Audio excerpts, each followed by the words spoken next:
ناظرین آداب، Maulana Azad national Urdu university کے اس تعلیمی پروگرام میں جرار احمد آپ سبھی کا خیر مقدم کرتا ہوں۔ آج کا ہمارا موضوع زبان، مفہوم و فطرت، زبان کی خصوصیات B.Ed سال اول کے طلباء کے لیے ہے۔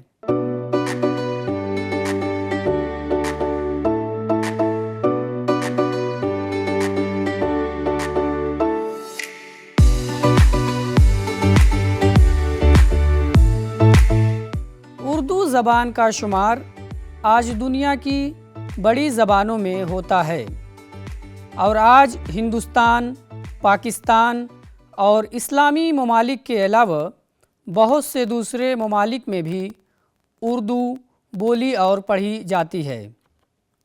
اگرچہ یہ زبانوں کے عجائب گھر یعنی ہندوستان میں پیدا ہوئی اور یہیں پر اس کی آبیاری ہوئی، مگر رفتہ رفتہ اردو دنیا کی ترقی یافتہ زبانوں میں شامل ہو گئی۔ جس طرح سے بنی نوع انسان کی پیدائش کے سلسلے میں مختلف نظریات ہیں، اسی طرح سے زبان کے سلسلے میں بھی مختلف نظریات ہیں۔ نیز جتنے گروہوں اور علاقوں میں انسان رہا، اتنے ہی قسم کی زبانیں معرض وجود میں آئیں۔ اس طرح سے الگ الگ ماحول و مقام پر الگ الگ طرح کی زبانیں تشکیل پائیں۔ ماہرین کے مطابق انسانی معاشرہ کے پھیلاؤ اور انتشار نے دنیا کی مختلف زبانوں اور بولیوں کو جنم دیا ہوگا۔ جب ہم اردو زبان کی بات کرتے ہیں تو یہ سوالات ذہن میں آتے ہیں کہ اردو زبان کی ابتدا کب، کہاں اور کیسے ہوئی؟ اردو زبان کی پیدائش کے سلسلے میں بہت سے مختلف نظریات ہیں۔ جیسے ایک نظریہ ہے کہ اردو سندھ میں پیدا ہوئی، ایک اور نظریہ یہ کہتا ہے کہ اردو دکن میں پیدا ہوئی، ایک دوسرے نظریے کے مطابق اردو ہندوستانی کھڑی بولی کا نام ہے، ایک قول یہ ہے کہ اردو ہریانوی کھڑی برج بھاشا میواتی کا مرکب ہے۔ ان تمام اقوال و نظریات کے باوجود یہ بات پورے وثوق کے ساتھ کہی جا سکتی ہے کہ اردو زبان کی ابتدا سلاطین دہلی کے دور حکومت میں مختلف زبانوں کی آمیزش سے ہوئی۔ نیز دوسری زبانوں کی طرح اردو پر بھی علاقائی اثر رہا ہے، جیسے لکھنوی اردو کا لب و لہجہ دلی کی اردو سے الگ ہے اور دکن کی اردو تو بالکل مختلف ہے۔ زبان کی تعریف اس طرح سے کی جا سکتی ہے کہ زبان خیالات کے اظہار کا ایک اہم وسیلہ ہے جو کئی طرح کی آوازوں پر مشتمل ہے۔ یہاں یہ بات بھی جان لینا بے حد ضروری ہے کہ صرف زبان ہی اظہار کا ذریعہ نہیں ہے، بلکہ جسمانی حرکات و سکنات، آواز کا اتار چڑھاؤ، سنگ میل، راستوں کے نشانات، مختلف زاویے، پینٹنگ وغیرہ سب اظہار کے ذرائع میں شامل ہیں۔ زبان کے ذریعے سے ہم اپنے خیالات کا اظہار کرنے کے علاوہ ایک نسل سے دوسری نسل تک تہذیب کی ترسیل زبان سے ہی کرتے ہیں۔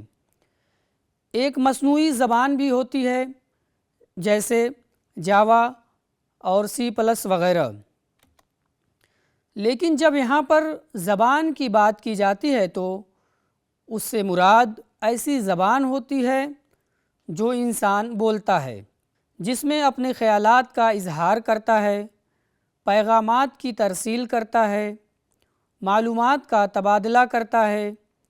یہ سب براہ راست کلام سے ہوتے ہیں، اور یہی راست کلام ترسیلی نظام کہلاتے ہیں۔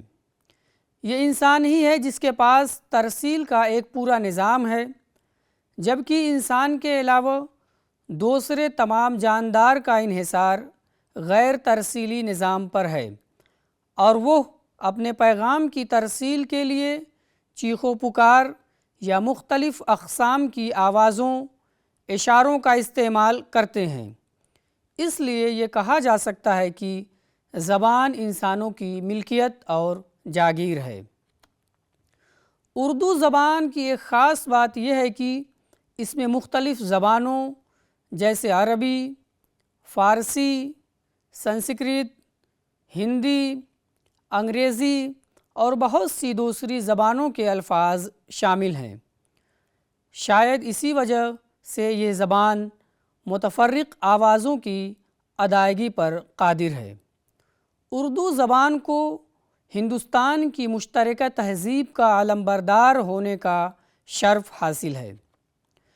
چونکہ اردو ایک فکر انگیز اور اخلاقی زبان ہونے کے ساتھ ایک تہذیبی ورثہ کی متحمل اور محافظ بھی ہے، اس لیے ہم کہہ سکتے ہیں کہ اردو ایک طرز زندگی کا نام ہے جس سے انسان میں شائستگی آتی ہے، جس سے انسان مہذب بنتا ہے، شخصیت سنورتی اور نکھرتی ہے، اور اردو بولنے والا اس کی شیرینی، مٹھاس اور نغمگی سے دوسروں کو اپنا گرویدہ بنا لیتا ہے۔ یہ اردو کا ہی خاصہ ہے کہ تمام تر مٹھاس، چاشنی، موسیقیت کے باوجود اسے ایک انقلابی زبان کا بھی شرف حاصل ہے۔ جہاں اردو کی نغمگی نے لوگوں کے قلوب و اذہان کو مسحور کیا، وہیں اس کے انقلابی پہلو نے لوگوں کے جذبات کو برانگیختہ کیا اور انقلاب کی طرف مائل کیا۔ جو جیسا تھا ویسا ہی اس زبان کو پایا۔ اردو زبان کہیں میر و خسرو کی پہیلیوں کی شکل میں ملتی ہے تو کہیں غالب کے پیالے اور فکر میں ڈوبی ہوئی، تو کہیں اقبال کا فلسفہ اور سر سید کی منطق اس میں ملتی ہے۔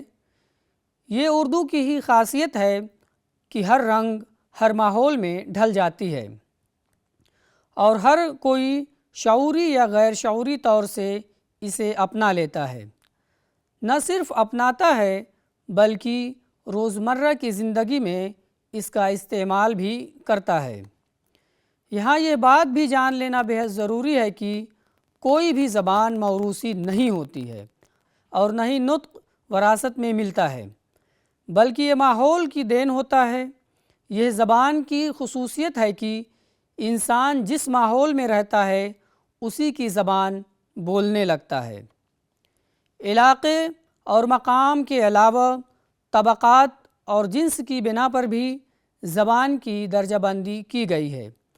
اس کا اندازہ ڈاکٹر مولوی عبدالحق کی اس عبارت سے بھی لگایا جا سکتا ہے کہ قدیم زمانے کے نیم متمدن جرگوں یا قبیلوں کے حالات پڑھنے سے معلوم ہوتا ہے کہ مردوں اور عورتوں کے الگ الگ حلقے تھے اور ان کے اشغال اور کام بھی جدا تھے۔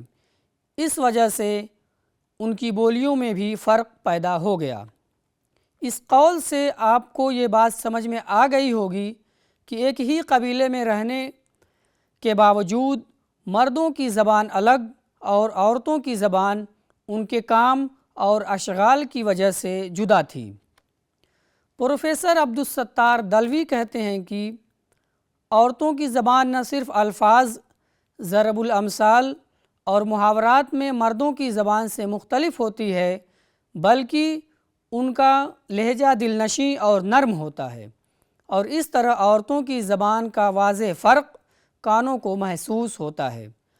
اکثر اوقات وہ کہیں اور سنا کرے کوئی کی کیفیت پیدا ہو جاتی ہے۔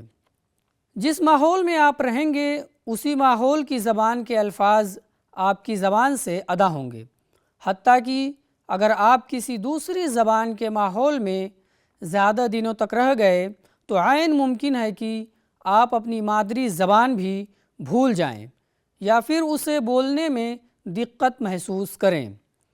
اس لیے کہا جاتا ہے کہ زبان ایک سماجی شے ہے اور انسانی زبان پر سماج بہت ہی مؤثر طریقے سے اثر انداز ہوتا ہے۔ اردو زبان کے حوالے سے اگر بات کی جائے تو جب ہم تاریخ کا مطالعہ کرتے ہیں تو پتہ چلتا ہے کہ اس میں آغاز سے لے کر اب تک بے پناہ تبدیلیاں رونما ہو چکی ہیں اور ابھی بھی ہو رہی ہیں۔ بہت سے پرانے الفاظ جہاں متروک ہو چکے ہیں، جیسے ان نے، اس نے، تلک، تک، کبھو، کبھی، ٹک، ذرا، کسو، کسی وغیرہ، تو وہیں بہت سے الفاظ آج بھی رائج ہیں، جیسے ملزم، مجرم، اغوا، بری، وکیل، کالعدم وغیرہ، اور بہت سے نئے نئے الفاظ اردو میں بھی داخل ہو چکے ہیں اور ان کا چلن بھی عام ہو چکا ہے، جیسے انتخاب کی جگہ الیکشن، جامعہ کے بجائے یونیورسٹی، چہل قدمی کو واک، غسل خانے کی جگہ باتھ روم وغیرہ۔ زبان کبھی مکمل نہیں ہوتی، اس کی تکمیل اس کی موت ہے۔ سعادت حسن منٹو نے کہا تھا، زبان بنائی نہیں جاتی، خود بنتی ہے، اور نہ انسانی کوششیں کسی زبان کو فنا کر سکتی ہیں۔ عزیز طلبہ، آج کی اس گفتگو سے ہم نے زبان کے مفہوم و فطرت اور اس کی خصوصیات کے بارے میں جانا۔ میں امید کرتا ہوں کہ زبان، مفہوم و فطرت، زبان کی خصوصیات کے حوالے سے فراہم کردہ معلومات آپ کے لیے کارآمد اور مفید ثابت ہوں گی۔ اس موضوع سے متعلق مزید معلومات حاصل کرنے کے لیے اسکرین پر دی گئی کتب کا مطالعہ کر سکتے ہیں۔